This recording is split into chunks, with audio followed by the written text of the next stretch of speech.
السلام عليكم ورحمة الله وبركاته، كل اخواتي وحبايبي الغاليين. يا رب تكونوا في احسن حال، في اتم صحة. كل سنة وانتم طيبين. النهاردة ان شاء الله هعمل معاكم بقى حاجة. احنا هنا في كل البيوت المصرية. لازم دي عادة عندنا. لازم في دخلة رمضان او في الاعياد مناسبة. دايما بقى لازم عندنا العيش، يعني موضوع الخبيز ده شيء مقدس. اهم حاجة عندنا بنعملها وبنستعد بيها هو العيش. مادام العيش في البيت خلاص الواحد بيبقى مطمن. النهاردة بقى اول حاجة انا هعملها معاكم العيش الصغير اللي هو عيش السندوتشات. عملته معاكم على القناة قبل كده، ان شاء الله هسيب لكم اللينك بتاعه في صندوق الوصف. عجينة سهلة جدا وما بتكلفش اي حاجة، وكمان يعني بتعمليها كمان هعمله معاكم على البوتاجاز. دايما لما ببقى مستعجلة، يعني او يعني مش انا لما بخبز الخبز اللي هو المصري، العيش الطري اللي هو الكبير في الفرن، ببقى يعني بخبز كمية كبيرة شوية، فبتاخد معايا وقت. ممكن طول اليوم عبال ما اخبز واوضب ومش عارفة ايه. فده بقى يعني للظروف الطارئة بعمله، يعني لو ما عنديش عيش في البيت. كمان لو مستعجلة، لو تعبانة مش قادرة بقى هكسل، يعني ايه اجلها لبكرة. فده ما بياخدش يعني معايا وقت الحقيقة، بعجنه واسيبه على ما يخمر. بكون اي حاجة عملتها روقت حاجة، وبعد كده بقى بفرده بالشكل ده كده. ده بقى انا مقطعاه كور صغيرة زي ما حضراتكم شفتوا كده في اول الفيديو. بقطعه كور صغيرة. ينفع برضو ان انت من العجينة دي تعملي العيش الشامي، والعيش الشامي بيبقى القطعة بتاعته كبيرة عن كده. فده بس انا عاملاه للسندوتشات، يعني عاملاه عشان يبقى للسحور. تبقى يعني حاجة كده سريعة وسهلة، انك انت تحطي فيه السندوتش، يعني اي حاجة. يعني الرغيف كده تفتحيه وتحطي فيه اي حاجة بقى لو يعني انت عايزة، وكتجديد يعني.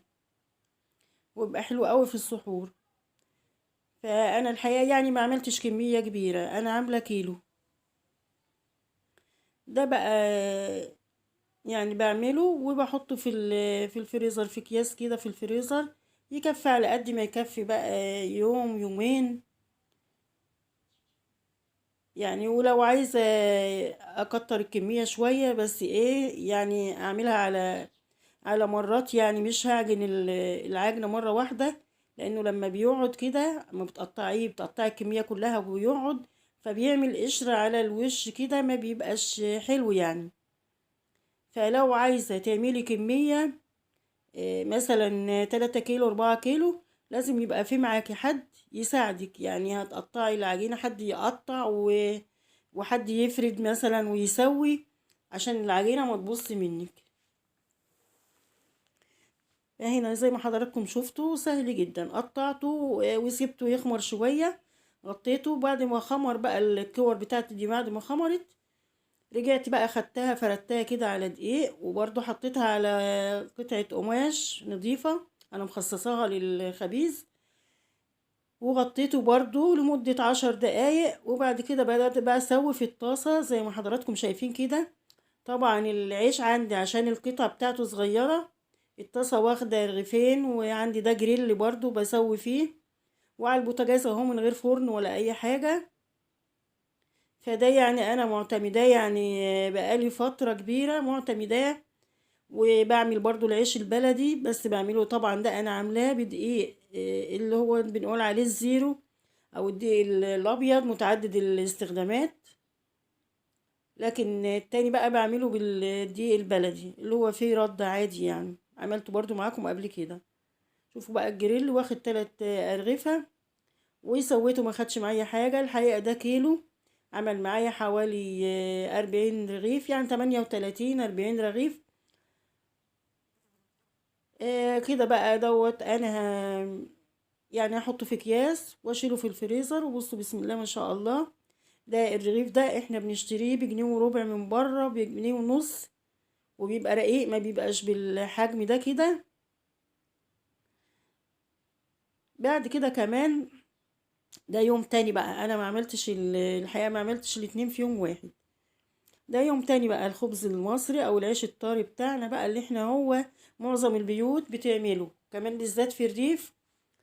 لازم، ده شيء مقدس عندهم، خبيز العيش ده وبنلدنه. اللي هو بقى العيش الناشف يعني، او بنحمصه كده يبقى ناشف، ونشيله نحتفظ بيه برضو، ما بيجرالوش اي حاجة يعني، في اي وقت اسحب منه. الفرن ده عندنا في مصر، في يعني في معظم البيوت المصرية عارفين الفرن ده لازم كده يبقى النار عالية. وكمان الفرن ده مخصص للخبيز يعني، طبعا اللي ورا مصر انا مش عارفة يعني، ممكن يبقى موجود عندهم ولا ايه الفرن ده. بتبقى فيه شعلة من تحت، الشعلة اللي تحت دي انا اللي بتحكم فيها، يعني من فوق لازم ابقى معلية النار كده عشان الرغيف يقب معايا ويبقى يطلع كويس، ومن تحت برضو انا اللي بتحكم في النار. يعني لو لقيت الرغيف هيتحرق من تحت كده لازم اهدي النار شوية، لقيت برضو الرغيف من تحت ابيض بعلي شوية تبع ما انا شايفة، واقلب بقى يعني الرغيف اديره من هنا لهنا كده لغاية ما يبقى مستوي كويس وبالشكل ده. طبعا ده بقى اختصار، يعني انا بعمل كمية، يعني في ناس يعني بتعمل كمية كبيرة بقى وتلدن وتشيل في الفريزر عشان يبقى معاها طول الشهر. طبعا انتوا عارفين رمضان بيبقى يعني مشاغل واكل، ساعات الواحد بيبقى تعبان، فمش هقعد بقى كل شوية اخبز. فالناس هنا كمان الجيران بتساعد بعضيها، يعني انا لو هخبز خبزة كبيرة بجيب واحدة جارتي او اختي او اي حد يعني بيساعدوا بعضيهم وكده، وبتبقى خبزة بقى تكفي مدة كبيرة وتقطع وتشال في الفريزر. اتمنى يكون الفيديو عجبكم، واتمنى لايك حلو، والقاكم بخير.